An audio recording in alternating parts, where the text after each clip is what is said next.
안녕하세요. 대단히 반갑습니다. 그림론 자연형TV 이종수입니다. 이번 시간은 1055번째 시간으로 인수대비 한시라는 글을 읽어드리겠습니다. 인수대비 한시 이덕일. 여러분은 인수대비 한시 1437년에서 1504년에 대해 알고 계시나요? 그야말로 안방의 제왕이라고 불릴 만큼 조선 여인들 위의 여인이었는데요. 그의 삶에 대해서 자세히 다루어 보려고 합니다.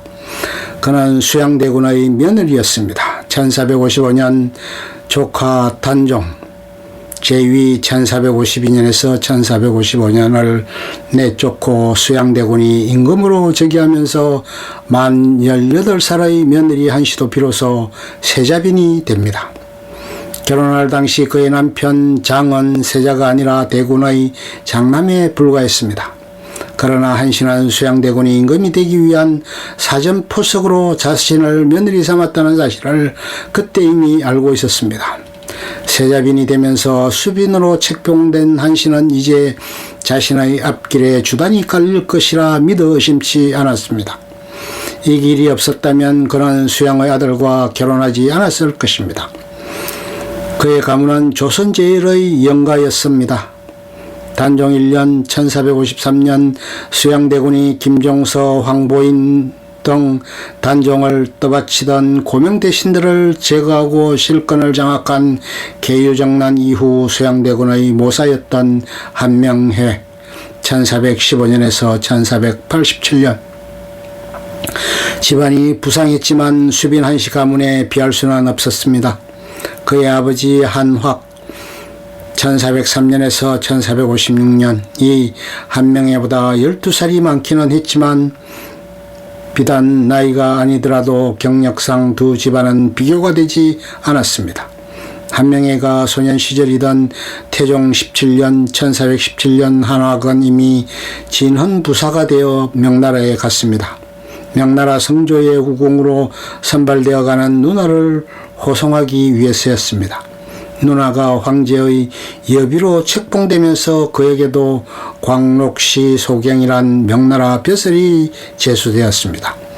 국왕이 책봉되면 왕의 명의 승인을 받는 것이 관리였던 조선에서 명나라 벼슬에 제수된 것은 큰 배경이었습니다.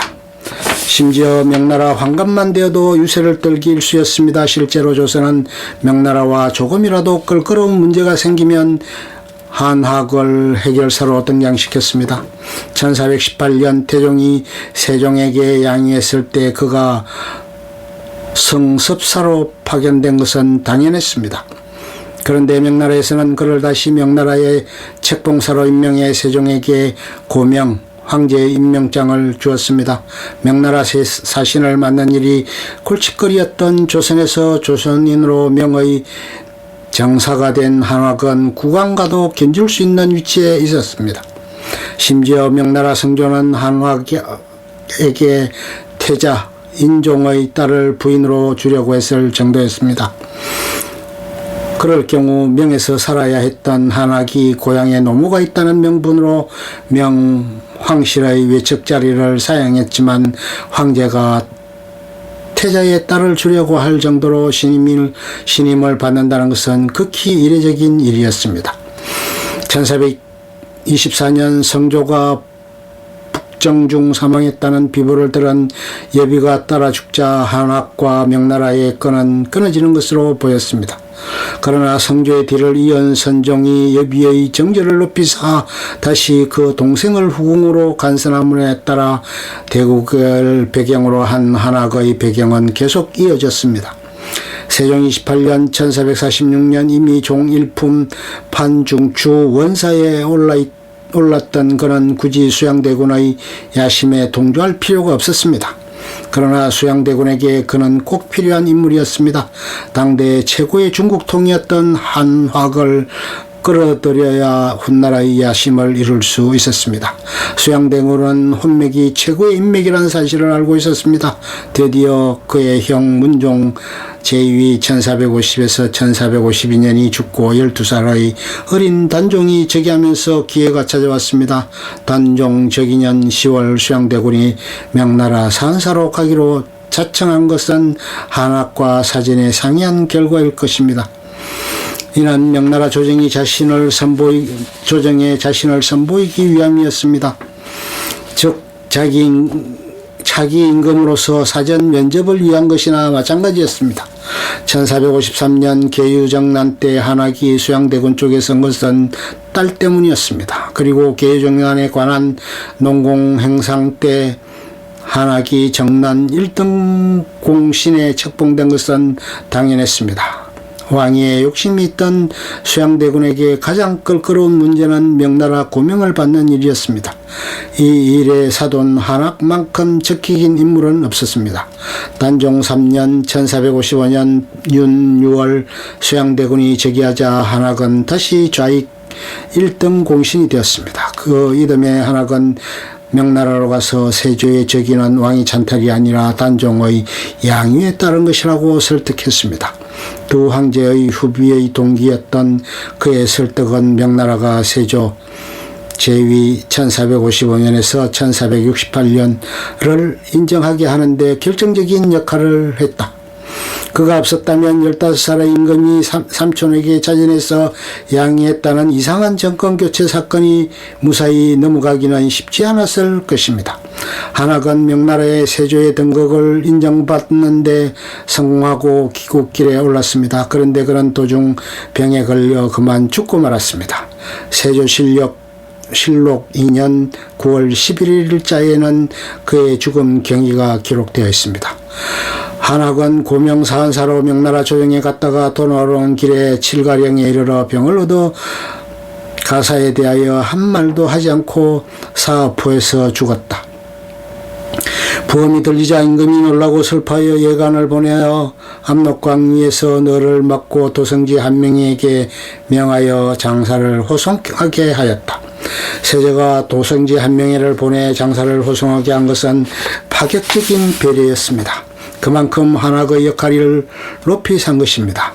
그러나 한학의 죽음에 대해 단종을 가슴속에 임금으로 모시는 사대부들의 뒷공론은 그리 곱지 않았습니다.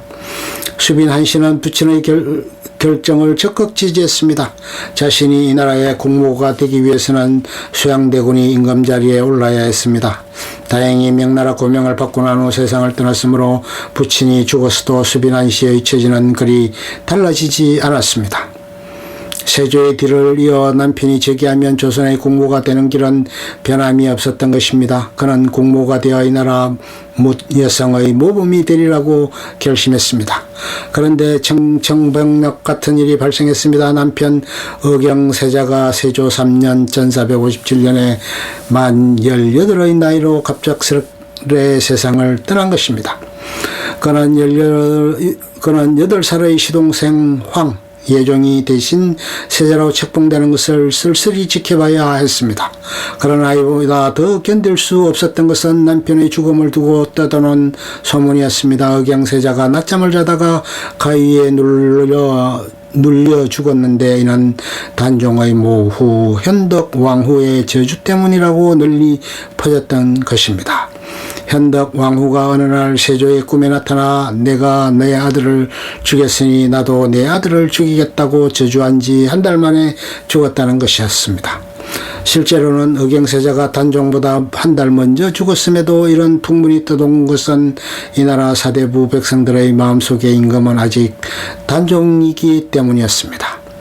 연료실 기술에서는 의경세자의 병이 다시 발작하여 9월 초 하룻날에 크게 더하여 세조가 울었다고 적고 있는데 세조 역시 이런 소문이 견딜 수 없었습니다. 한씨는 젊은 남편이 비명 행사한 것도 억울한데 저주의 말까지 떠돌자 더욱더 견딜 수 없었습니다. 그러나 소문을 상대로 싸울 수는 없는 노릇이었습니다. 끝. 좋으면 좋아요, 구독, 알림 설정 눌러주세요. 감사합니다.